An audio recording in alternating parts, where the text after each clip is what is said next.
প্রিয় দর্শক, আসসালামু আলাইকুম।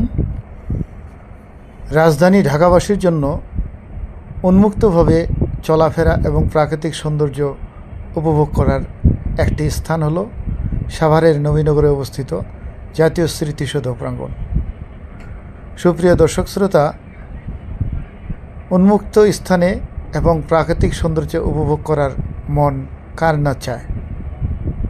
তাই তো আমরা আজকে চলে এসেছি দেশের ঐতিহাসিক স্থান জাতীয় স্মৃতিসৌধ প্রাঙ্গণ।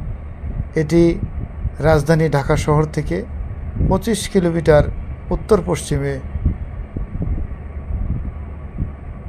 অবস্থিত। সুপ্রিয় দর্শক শ্রোতা, এই যে দেখছেন জাতীয় স্মৃতিসৌধ প্রাঙ্গণের প্রাকৃতিক সৌন্দর্য, এবং এখানে রয়েছে কৃত্রিম জলাশয় সহ চারপাশে প্রাকৃতিক সৌন্দর্য। এবং এই জাতীয় স্মৃতিসৌধের সংলগ্ন রয়েছে দেশের একমাত্র আবাসিক বিশ্ববিদ্যালয়, জাহাঙ্গীরনগর বিশ্ববিদ্যালয়।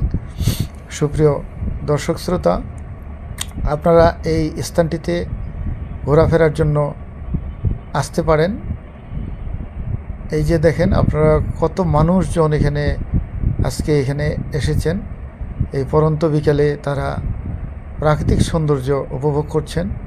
রাজধানী ঢাকা শহর যে একটি যান্ত্রিক শহর, এখানে আসলে দম ফেলানোর, নিঃশ্বাস নেওয়ার মতো কোনো জায়গা নাই।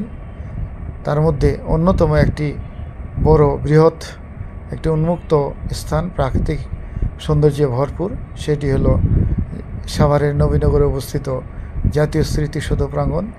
এই জাতীয় স্মৃতিসৌধ প্রাঙ্গণকে ঘিরে দেশের অনেক ইতিহাস এখানে লুকায়িত রয়েছে।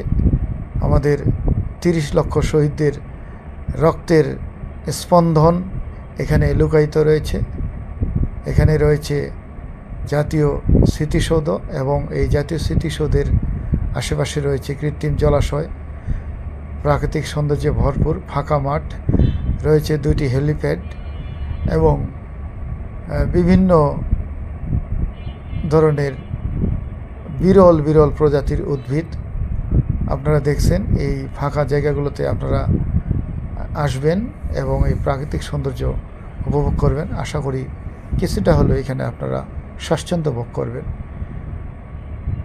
সুপ্রিয় দর্শক শ্রোতা, দেখা হবে আগামীতে কোনো আরেকটি পর্বে। ততক্ষণে ভালো থাকুন, সুস্থ থাকুন। আজকের মতো বিদায় নিচ্ছি।